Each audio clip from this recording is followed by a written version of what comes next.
This week on Corinne's Picks, we have part two of an interview with Jeanette Madden.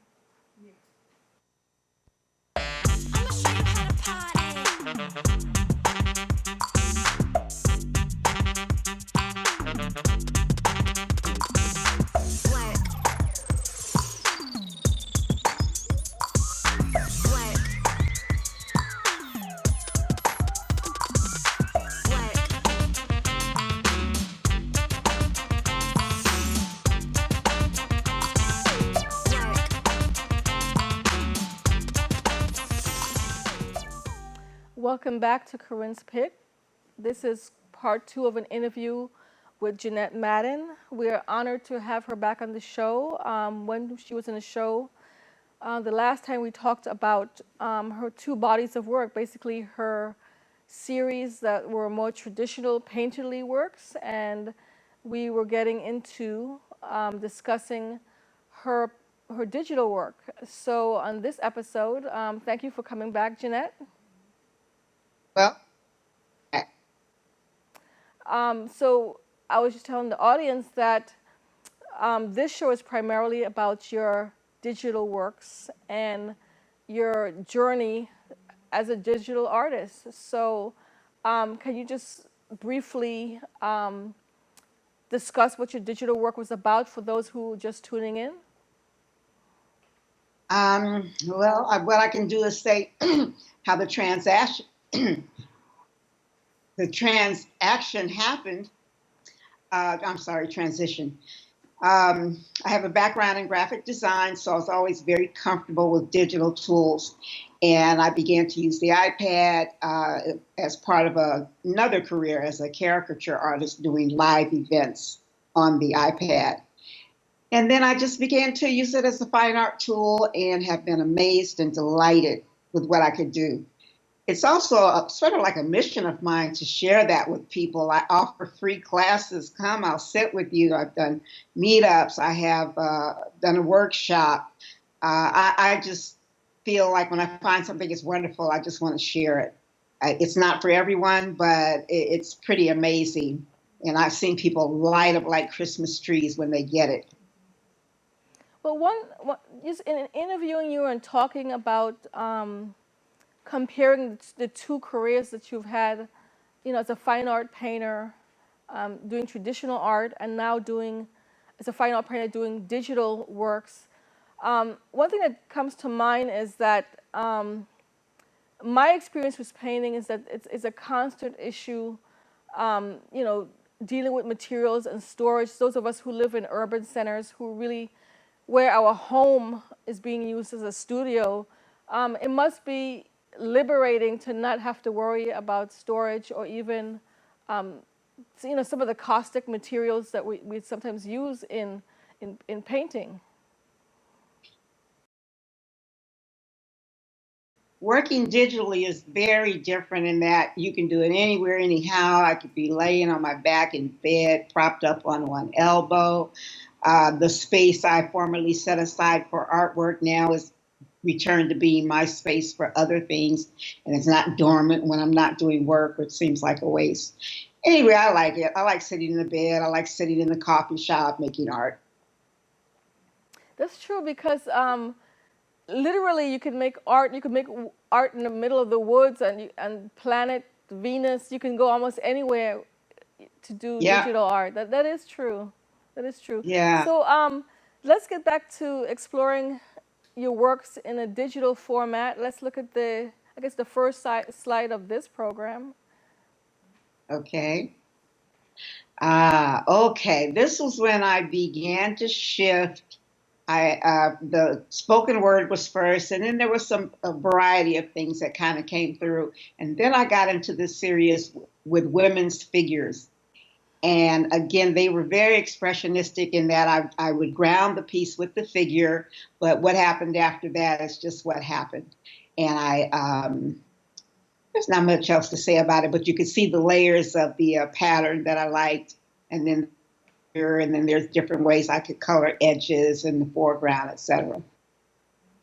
The How is thing about the iPad is you get to do a lot of experimentation. You're not losing any materials. so you get a cost-free experimentation. So how has this work been received in terms of you had a certain set of collectors and audience with the traditional art, and now you're doing digital. How has it been received? It's been received well. I just moved into actually showing, being in some live shows, and there's one piece that is sold in two different shows.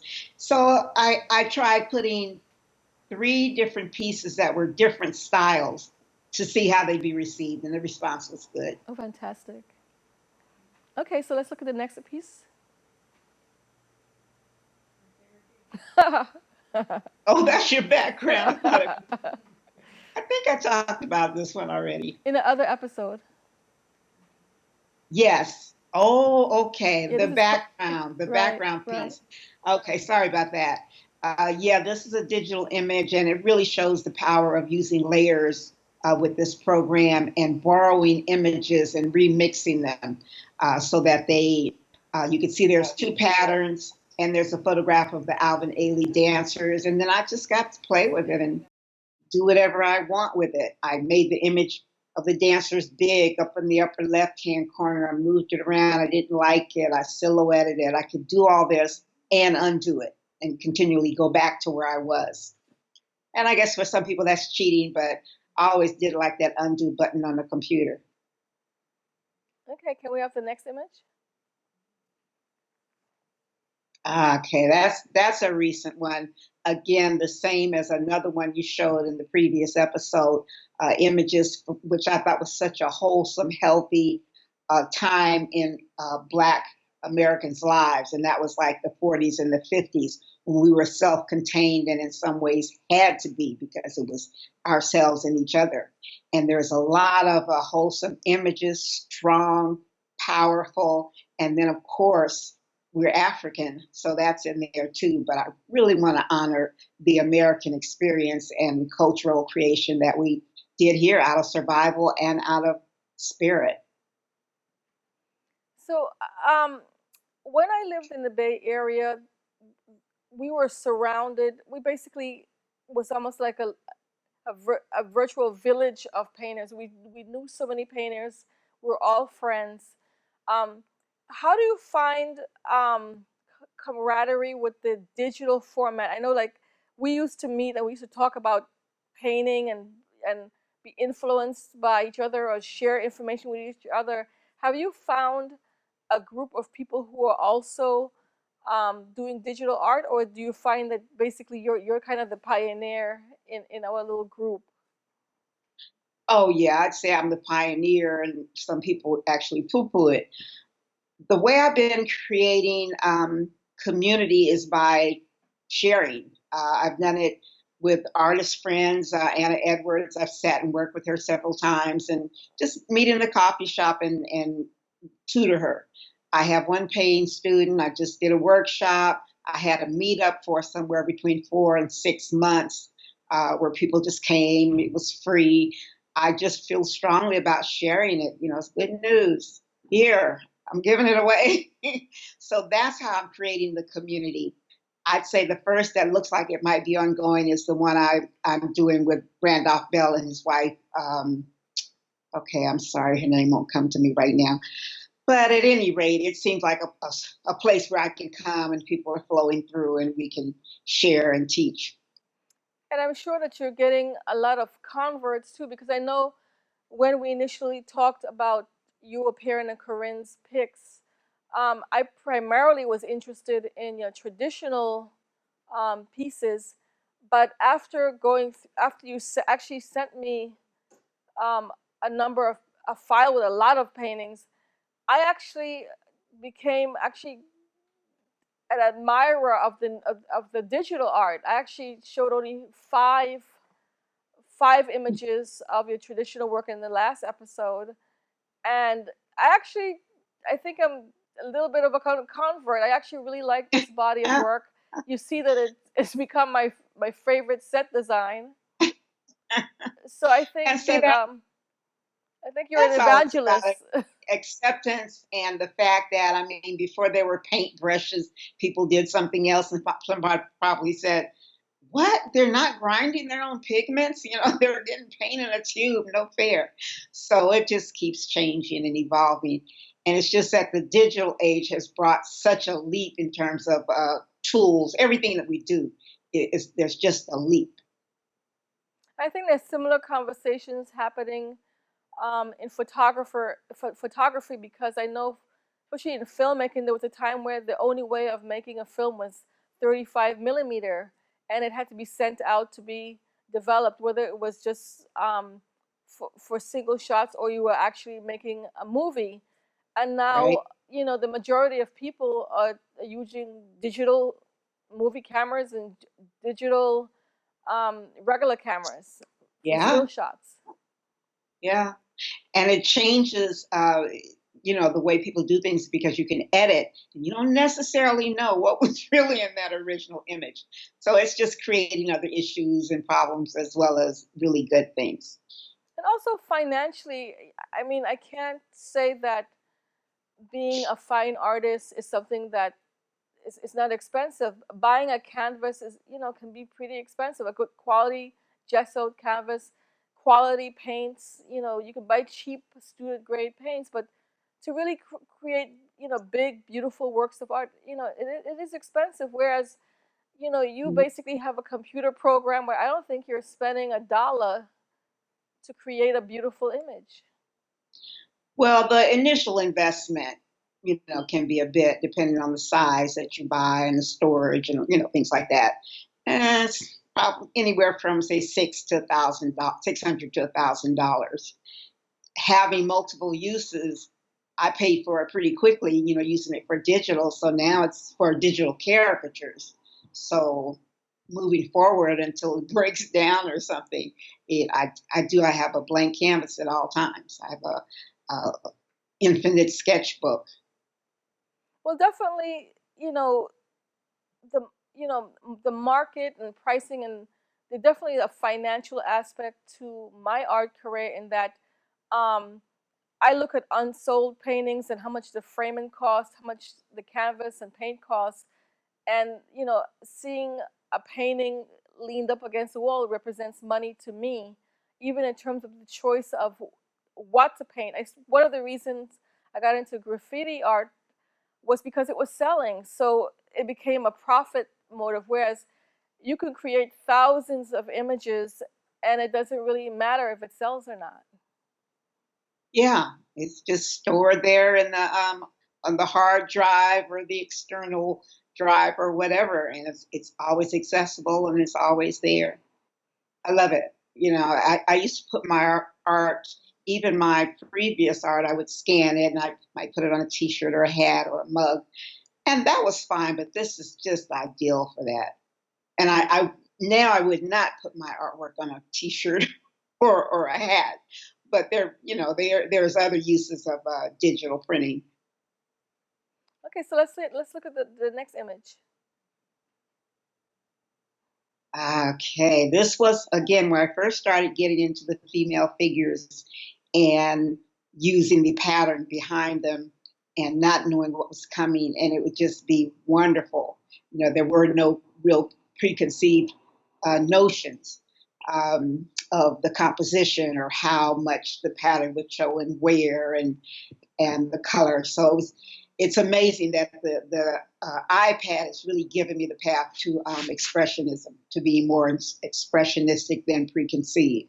So it's kind of interesting juxtaposition that it would be the digital that would allow that for me, as opposed to the real paint.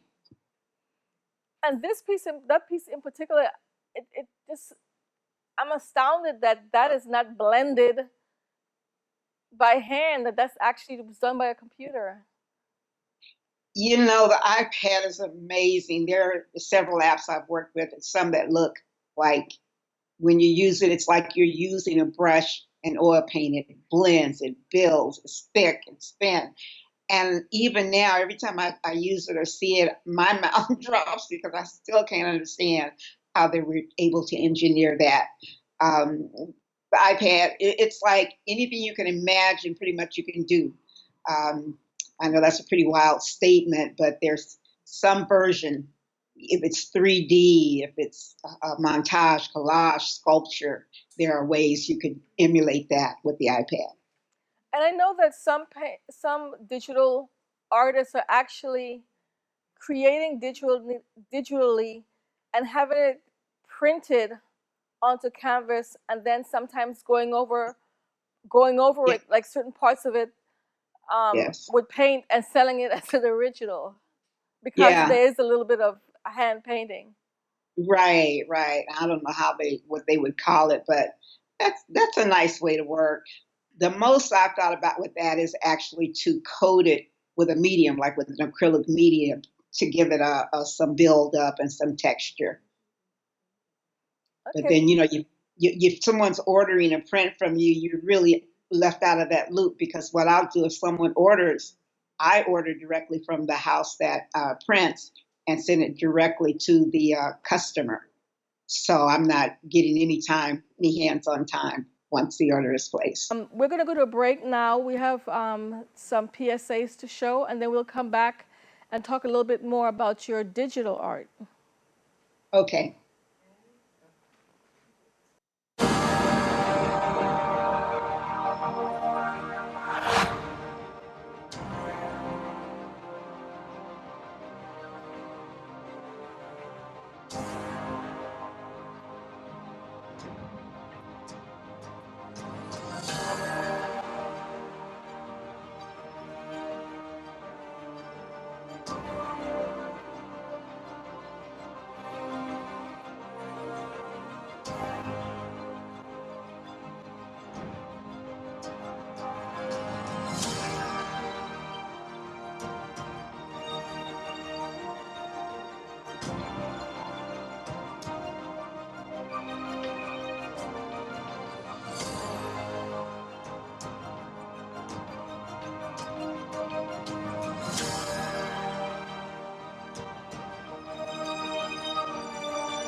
Can I tell you a cat joke?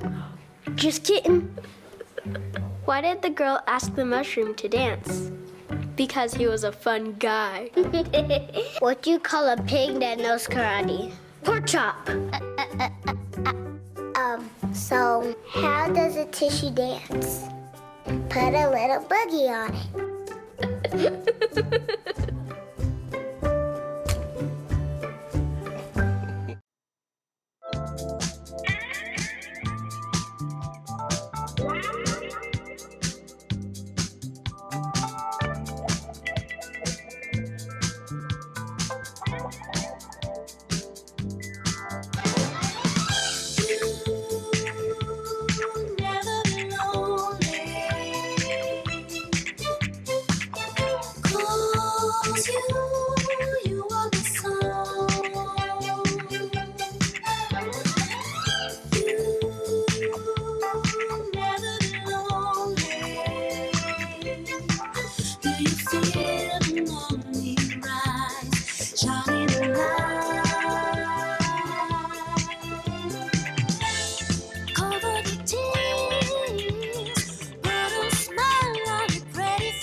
Welcome back. We were talking to Jeanette Madden. We were explaining her digital works. Jeanette, when we left off, we just were talking about how digital work sometimes can be very painterly in terms of the brush strokes. Mhm. Let's look at another painting, and maybe you can tell us a little bit about the technique in terms of how it was executed. Okay, that's another one of the figure pieces. And you can see the little points or pieces on the edges with the color. That is a textured background, and I just use it in a minimal kind of way. I have one brush that I use primarily in digital, and it can give me various effects depending on if I'm laying down paint, picking up paint, or smearing paint. And that's basically it. Um, let's put the piece back up. I was just saying that that's, again, another piece where I use the layer of the texture or the artwork did a figure to kind of hang the abstract on. And that's how I see the figure. It's a lot of people like a reference to something they see, know, can relate to.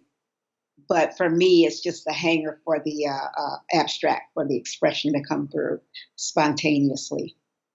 So you basically drew a figure and then started removing aspects of it, like deleting. Uh, I draw a figure very loosely. Then I would create, have the pattern lay there. Then I would create a painting on top of that, just texture and color. Then I would come in and get more specific with the color. So I'm real. This is more a function of adding layers and then going back and removing just enough to let the texture come through at the end. It's hard to explain, so I'll try to keep the explanation to a minimum. So I always ask artists, like, 'cause I believe you should always be trying to strive towards something. Um, what do you see ahead of you in terms of this medium? Wow. Uh, I would like to continue to teach. I it, it's just like any other medium. I would like to, now that I'm living in Mexico, I would like to incorporate the feel, the color, etc. of Mexico into the work. And it's like what's wonderful is that no matter what I want to do, if I'm traveling on the bus down to Veracruz or something, I could just do my art. I can be inspired in one moment and go back to my room at night and express that. I can take photographs that I want to integrate into the work. I think this journey in Mexico is going to add a lot to my work and vice versa. Do you feel that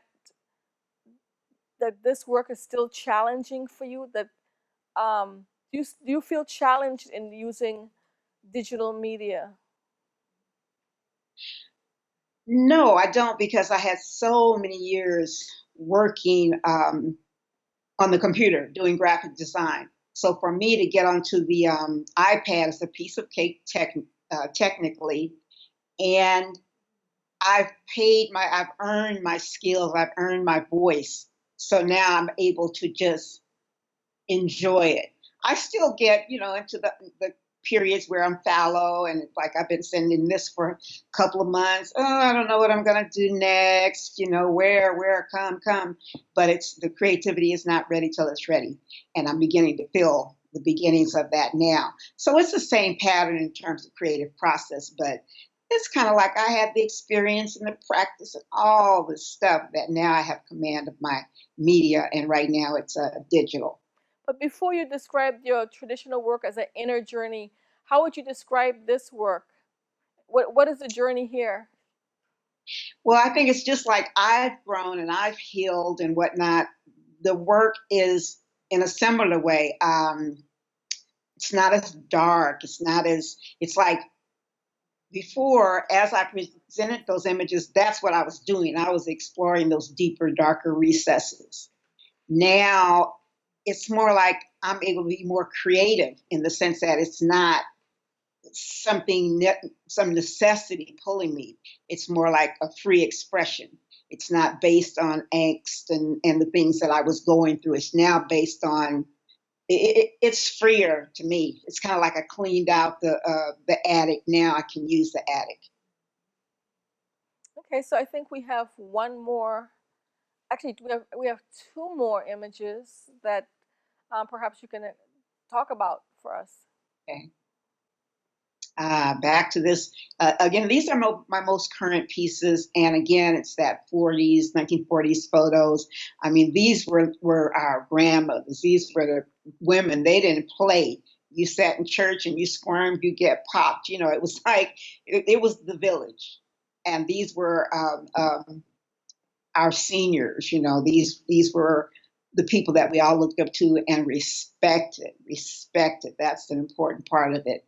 And again, reference back to Africa, which is the ground we stand on, the ground we come from.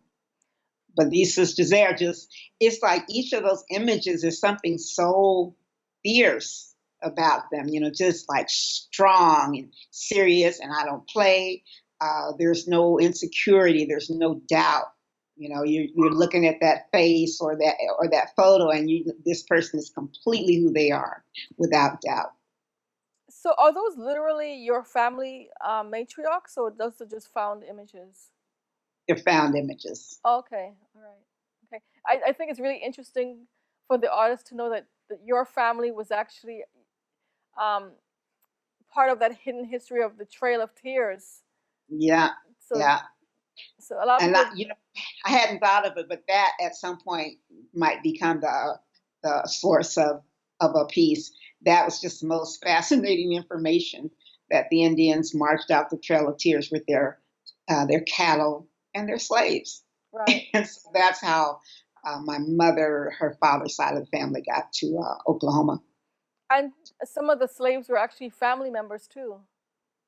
Yeah, I don't know exactly. There were some tribes that intermarried. Seminoles, I think in particular, I think it's the Seminoles, were very inclusive. People became part of the tribe and whatnot. And anyway, there's a lot of genealogy and history and people who are supposed to benefit from the goods, the wealth, and there's attempts to keep them from that. But it's like, if you're part of the tribe, you have the rights to the goods like anyone else who is part of the tribe. It's a long, interesting history. So we have about 2 minutes left of this show. I think we can get to all the. We have one more painting. We would have gotten to Okay. all your paintings. So let's talk a little bit about this one. Okay, she's a favorite. I sold that in the Black Woman is God show and in the Joyce Gordon Gallery fundraiser. And again, this was when I was journeying through, and you see the pattern there. That was maybe one of the first times that I used the underlay of a found pattern. And knowing what I wanted. Also, what interests me a lot in some of these works is, this body language. And this is very much about, even in a stance, there's movement. And so that's what that piece is about. It's very popular.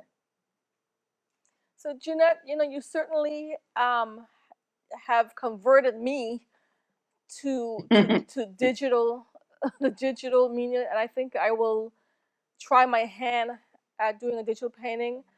Thank you very much for being on Corinne's Pick. I really appreciate you doing this from Mexico. And I'd like to thank the studio artists for tuning in once again to Corinne's Picks. Thank you. Okay, thank you, Corinne. Bye.